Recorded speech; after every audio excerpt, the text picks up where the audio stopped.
अखन अहाँ सब सुन रहल छी अमजन म्यूजिक की शानदार प्रस्तुति।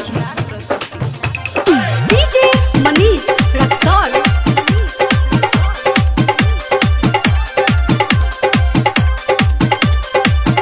खुशी रिकॉर्डिंग स्टूडियो बलुआहा।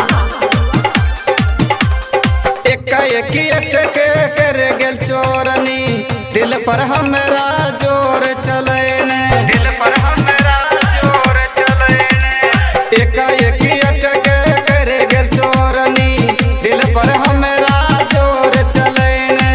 दिल में रस के दिल में बस के दिल झकझोर के चल गेल चोरनी। एकाएक अटक कर गेल चोरनी दिल पर हमरा जोर चले ने।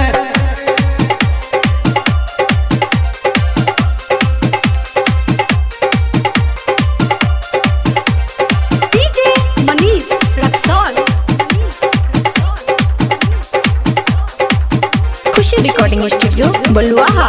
शराब से नशा चढ़े समय ना जवाबई, देख के एकरा मन बहुराबै जी, देख के एकरा मन बहुराबै जी।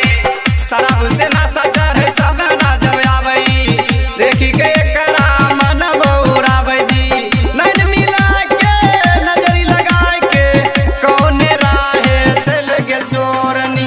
एकाएक अटक कर गेल चोरनी दिल पर हमरा जोर चले ने।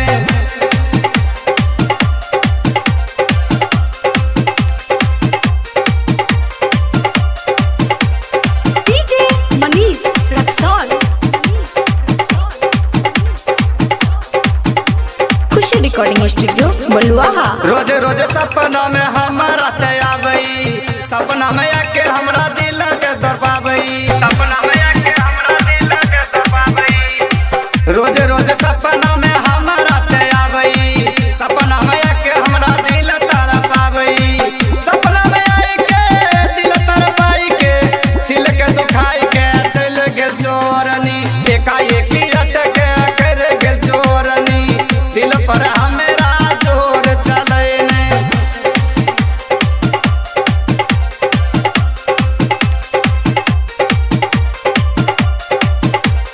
डीजे मनीष रक्सौल।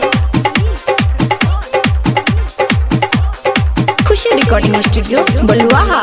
ई त कुछ और जी बातें कुछ और जी, रहिया में चले देखो ई त मन मार जी, रहिया में चले देखो ई त मन मार जी। ई त कुछ और जी बातें कुछ और जी, रहिया में चले देखो ई त मन मार जी। रहिया में चैन के छाती के तन के बिरबल के तार पावे चोरनी। एकाएक अटक कर गेल चोरनी दिल पर हमरा जोर चले ने। खुशी रिकॉर्डिंग स्टूडियो बलुआहा।